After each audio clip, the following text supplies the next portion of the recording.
समस्थिति क्या है? जो सुख और दुख को समान समझे और सुख और दुख का हानि ना हो, समान समान। मेरे को ये बताओ, ये स्थिति किसको प्राप्त? पंडित जी की 52 साल उम्र होगी, कितनी होगी? 52 साल। खूब पूजा पाठ का जी। क्या स्थिति प्राप्त हुई? कब होगी? होगी भी या नहीं होगी? हर आदमी कहे कि मेरो राह रुखाड़ो, मेरो राह रुखाड़ो। रावण तो वही को रुखाड़ो रहे जैसे प्रेम है। अब ये जो स्थितियां हैं, ये जो मानसिक चीजें हैं, कहाँ से मिलेगी? मनोवैज्ञानिक के पास चला जाओगा तो दवाई मिल जाएगी, नींद की, खाकर सो जाओ। तुम चाहोगे सुखी होना और दुखी हो जाओगा, फिर नू कहोगा ए दवाई ते मेरे कद पीछे सुते वो, मैं तो सारा दिन नशा में रहूं, ए गोली तक कद मेरे पीछे सुते वो। किसी तांत्रिक दौरे चला गया तो तंत्र मंत्र में रजा के रखे हो। बट अगर हमने परमात्मा की सच्ची शरण ले ली,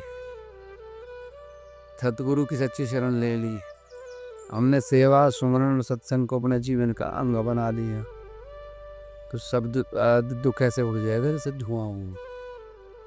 हमारा मन ना दिक्कत करे, भाई फलाना आज रुक जाने वाले को जड्डो वीडियो किए जाऊँगा, फलानी मिलेगी, वहाँ बात करनी पड़ेगी, शक्ल देखनी पड़ेगी। अब देखिए तो मेरा दिमाग खराब होते है।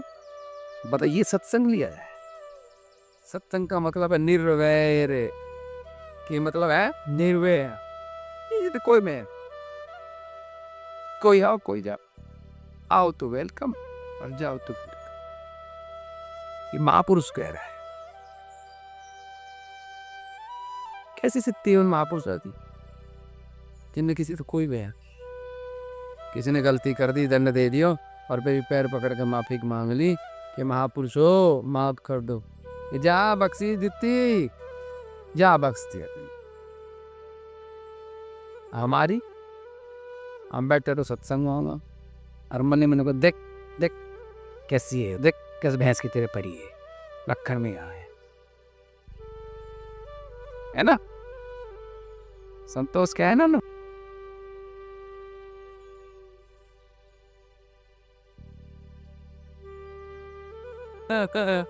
दो सत्संग कहाँ हुए बताओ ना, क्यों? अच्छा एक दूसरी बात, तुम्हें हमारे सत्संग में जो भी आता है तो सत्संग तो दत्त भगवान का है, हम सभी दत्त भगवान की संतान हैं, और अगर हम दत्त भगवान की संतान है तो आपस में हमारा भाई बहन का या गुरु भाई बहन का कोई रिश्ता हुआ नहीं हुआ। अब दिखाने के लिए तो है, पर मन में धर जाती वो जो फलानी है ना, बहुत लप का है, भोगती है, ये घर जाग करे ये बात मन नहीं ना, पता ना अपना रख के समझे। अच्छा कोई आदमी थोड़ा सा चुपचाप रहे, कम भी हो, वो फलाने ना चुप पड़ी रहे, पता नहीं क्या होगा मैंने, जो गर्दन ऊपर नहीं ना। अच्छा हम बुराई छोड़ने आए के तो कितनी लेकर दे गई थी गंगा नहान को, मन चंचल चित चोर, और गई थी मैल उतारने 10 मन ल्याई को।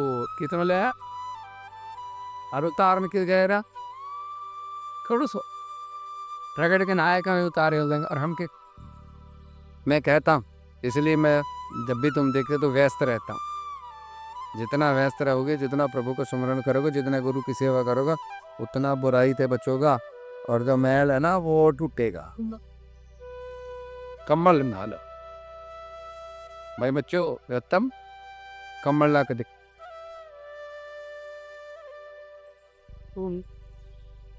अब तो मैं कई दिन हूं तो व्यवस्था है। तो जब हम बुराई के लिए कम कराने के लिए हम डॉक्टर के पास किस लिए गया, बीमारी को इलाज करूँगा, और पता चले वहाँ तो कैंसर की बीमारी लिखा है, अब तो मरोगा, कैंसर से तो ठीक ना। तो हमें जो आप जिन्होंने सुना है ना, पता ना, देखो मैं नहीं कहता कि तिलक लगाना बुरी बात, मैं नहीं कहता कि माला कंठी धारण करना बुरी बात, पर उनको धारण करके, उन पवित्र चिन्ह को धारण करके अपवित्र आचरण करना और उनकी मान मर्यादा को नहीं समझना महापाप है मेरी नजर में। समझ रहे हो? और ये हम कर रहे हैं। एक ने लगा ली तो मैं भी लगाऊंगी, वो तुलसी की माला पहनी तो मैं भी पहनूंगा। आप उनकी महानता को, उनकी पावनता को समझो। अगर आपके समझ में उनकी महानता और पावनता आ गई और आपने दूर से भी प्रणाम किया तो अच्छा रहे, आपको उसका पुण्य मिलेगा। और कोई ले तो दे दे भाई, ना ले ने दूसरा कमरा बदबू आवे।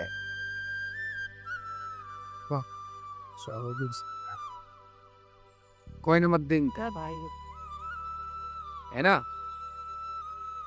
अब यो भी एक परीक्षा रहे। एक बार गुरु नानक देव जी अपने शिष्यों के साथ जा रहे थे। अरे बोले परीक्षा ले लू एक की, भाई कौन सा शिष्य सही है। तो एक नाड़ा में बहुत कुत्ता नाड़ा था, बदबू आ रही थी। मैं बोला बच्चों हाँ ये गंदा नाड़ा साफ करना है। अब कई दिनों में गुरु जी बदबू आ पीछे का, और अंगा देव जी भाई लेना कूद का कत्ती साफ करके आया। मैं बोला आदेश गुरु जी। तो बड़े प्यार से खड़े लगाए गुरु नानक देव। गुरु के घर में हो, मांस मिल जाए खाने के लिए, अगर तुम्हें गुरु के घर में कुछ मिल रहा है तो तुम्हारे लिए बहुत बड़ी बात है। तो परमात्मा की दात है जिनको तुम नहीं उन्हें समझ रहे हो। के पता उसके जरिए परमात्मा ने के बख्शमी। आज हमने इन कमड़ा मत बदबुआ हुआ के पत्थर के तरह शरीर में तो बदबुआ हुआ थारे कोड काट दे, फिर क्या करेगी।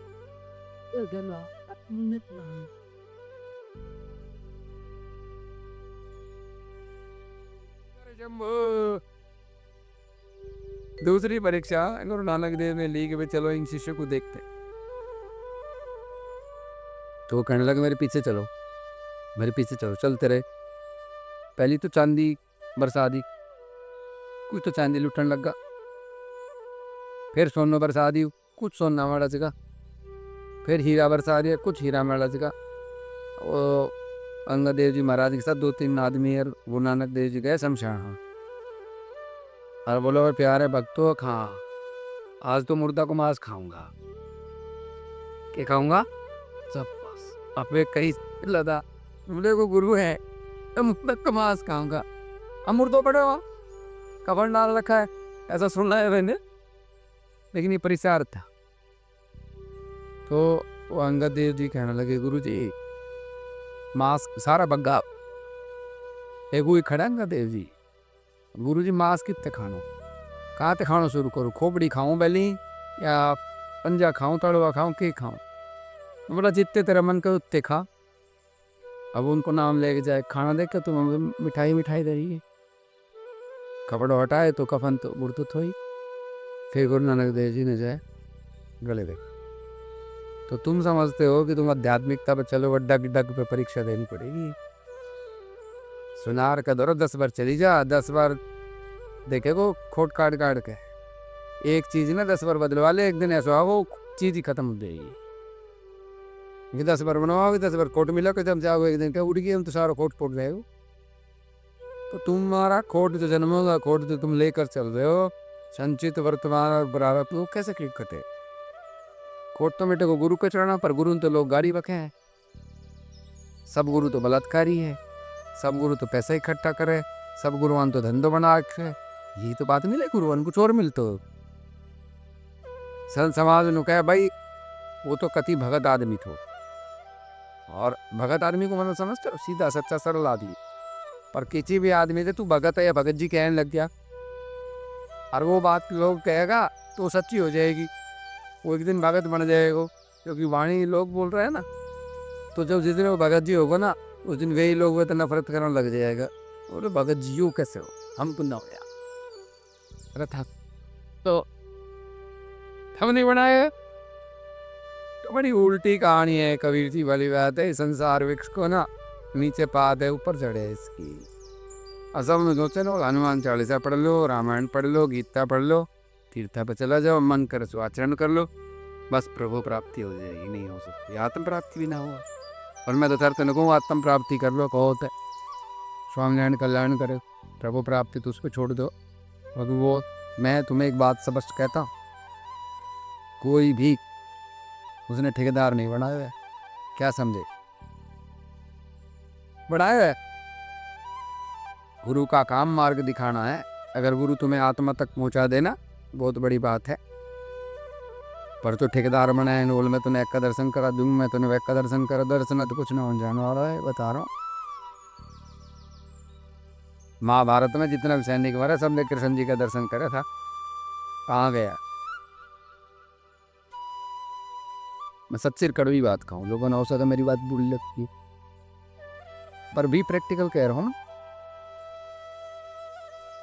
अगर कोई छोटा मोटा चमत्कार भी देखो, चमत्कार का मतलब वो चीज़ जो है हमें विजिबल नहीं हुई बट विजिबल हुई, तो वह कहीं का गढ़ लगाता है। ईश्वर दिखना बहुत बड़ी बात, लेकिन वो ईश्वर करुणा रूप में हो और अपनी मर्जी से दिखाई दे। जब भगवान कृष्ण जी ने अपना विराट रूप अर्जुन को दिखाया था, तो अर्जुन को वास्तविकता में दर्शन का फल मिला, क्योंकि गीता सुनने को मिली, सत्संग सुनने को मिली। तो गीता परमात्मा का गुरु रूप था। क्या था? मारुरा का गुरु रूप था। तो परमात्मा के गुरु रूप से वो वाणियाँ निकली, इस वाणियों के द्वारा जीवों का कल्याण आज तक भी हो रहा है। अगर भगवान कृष्ण चंद्र जी पे पूर्ण विश्वास करके आदमी गीता भी पढ़ता है, तो जीवन के कितने अंधकार, कितनी शंकाएं, कितनी चीजें मिट जाती है ना, वो खुद नहीं सोच सकता। क्या समझ रहे हो?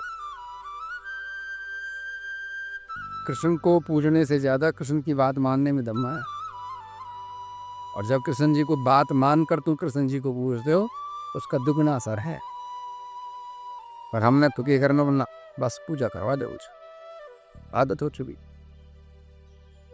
अच्छा बुरा ना मानो तो मैं एक बात कहूं, और मानो नहीं कहूं, ना दिखाओ पक्का। हाँ जी, ये लोग भी सुन रहे हैं मुझे, मेरी बात को तो बुरा लगेगा। गधे की आदत क्या होती?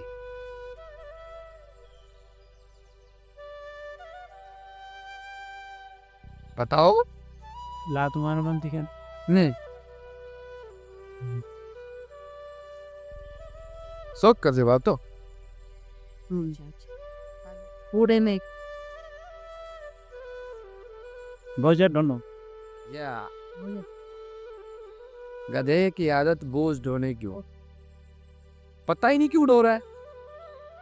और उसकी माँ ढो रही थी, उसको बाप ढो रहे, तो अब पैदा होती वो भी मुल्लक को। अब ये नहीं पता वतन ढो रहे, क्यों ढो रहे, मैंने को पैसा मिलेगा। दो भैया हमारो पैदा हो गधो, तो कि माँ को दूध पियो, मैंने बाप को सानिध्य मिलो, अल्लाह ना खाओ, पैसा मिला क्या उसमें? तो तुम ये समझो कि वो उसको पैसे नहीं मिलते, पैसे मिलते कुमार को, और कुमार को भी पैसे नहीं मिलते, फिर पैसे मिलते साहूकार को, ये उसको भी ठेकेदार रहे। और गधो बोझ क्यों ढो है? हम क्या गधा क्या गधा एग्री क्यों आ बहुत सी दौड़ना जेब का। अब जब समझ में आ गया है आपको, तो इस बोझ को उतार दो। दत्त नाम उचारो, दत्त नाम उचारो, दे के उसे कर्मों की गठड़ी अपना बोझ उतारो। दत्त नाम उचारो। अब पता चल गया तो बोझ उतारने में क्या शर्म है। जब ना पता चलू तो दिक्कत थी। एक मजाक की कथा सुना तू है? एक कुमार एक गधा रखता, ऐसे कहते रात को उसका नाम लेना खराब होता है, ऐसी हमारी मान्यता है। बट एक कुमार एक गधा रखता था, गधा बड़ा प्रिय था। अब बोझ ढोते ढोते और वो मर गया। अब मर गया तो उसने बेचारे ने क्या करो भाई, अब जानो तो है, इतने में वापस आऊँ ना, इतने में मुँह बता देगा मेरे गधो यहाँ मरे तो फिर मैं कुछ ना कुछ करूँगा एक। तो उसने गड्ढो खोद के वो गधो दाब दी और ऊपर बना दी मेड सी, हर बार पहचान के लिए काट दी घंटों के काट दियो। अब वो थोड़ा दिन बाद वापिस आए तो हम मंदिर बन रहा है। लोग कह रहा ये तो बहुत बड़ा पीर है, मैंने पहले कहा था कि भाई मजाक की बात है, क्या है, बहुत बड़ा तीर है और हमारी मनोकामना पूरी हो रही, तो लाइन लग रही है वहां पे भक्तों की, और कोई चढ़ाओ चढ़ा रहे है, कोई बरसात चढ़ा रहे है। अब कुमार बोलो रे भाई रुक जाओ, नहीं बोले क्यों मेरे को, अरे क्या है, अब पता हमें है नहीं भाई कि किस फरस के नीचे किसका हाथ गड़ा है, किसकी चीजें गड़ी है, क्या है क्या ना है। हमारे तो जो जैसे कहेगा वैसे ही। अरे किसी ने जाएगा हम गुरु जी कहता क्या कहता, अब वो ऐसो आदमी तो ना वैसे नु वचन बोले भैया की पूजा, गुरु जी हमने बेरो ही नाच हो, आप बताओ गुरु जी, जैसे आप बताओगे गुरु जी हम तो वैसे ही कर लेगा। अब लोग भी गुरु लालची चल दोनों नरक में। अब गुरु कहाँ है रू, अगर गुरु होता तो गुरु के दायित्व को पूरा करता। आत्मा में जो अंधकार आ गया, जो अंधकार जन्मों से था, जो मेरे माता पिता ना मिटा पाए, जो मेरे देवी देवता ना पिटा पाए, जो मेरी पूजा पाठ वो उस अंधकार को मिटाने का कार्य गुरु का है। अब गुरु जी पता ना गधार कुजवार है आराम पूजना। इसीलिए कहते हैं कि संप्रदाय पहले इतिहास देखो, किसी की भी पूजा करने से पहले उसके पास्ट में जाओ कि इसका लिंक कहाँ से है, और लिंक वैदिक हो, लिंक शास्त्रोक्त हो, लिंक हमारे धर्म के अनुसार हो, तो फिर उपासना पद्धति में कोई बाधा नहीं है। नहीं भी कोई नया नया भगत 4 दिन पूजा ना करेगा, 5 दिन ढूंढने लगा, उनमें मार बाबा जय क्या जय पता कितना जय। और मैं माँ बाबा से कहूँ हाथ जोड़ कर, हे माता हो, हे पिता हो, अगर तुम आते हो तो इतना गलत काम हो रहा है, इन्हें रोक लो। तरीका हमारा फौजी शहीद हो रहा है, इन्हें रोक लो। कोरोना जैसी महामारी आ रही, इन्हें रोक लो, तो तुम घर में बैठ जाओ। माँ बापा दर्द तो आवे ना, कहते कोरोना देख है, कोई तो आम इन पाखंडों के चक्करों में पड़ता है। ये कलयुग है, इसमें ये तो सकता है कि जल्दी परमात्मा का नाम फलित होता है, पर देवता तो लोका, देवता तो मनुष्य रूप में आ रहा है। कलयुग की अपवित्रता को, अपावनता को देखकर देवताओं ने गमन कर लिया। धीरे छोड़ छोड़ के चला गया। तो तीर्थों में तुम्हारी मनोकामना पूर्ण होती है, वो उनके किए हुए तप की शक्ति है, वो क्षीण नहीं हो रही है। जिस दिन उनके तप की हुई शक्ति क्षीण हो जाएगी ना, उस दिन वो भी खंडर, कितना तीर्थ खंडर होगा, कितना ऐसी जगह थी जो पूजने थी, अब क्या हो रहा मैं नहीं कहता, हमें समझना पड़ेगा।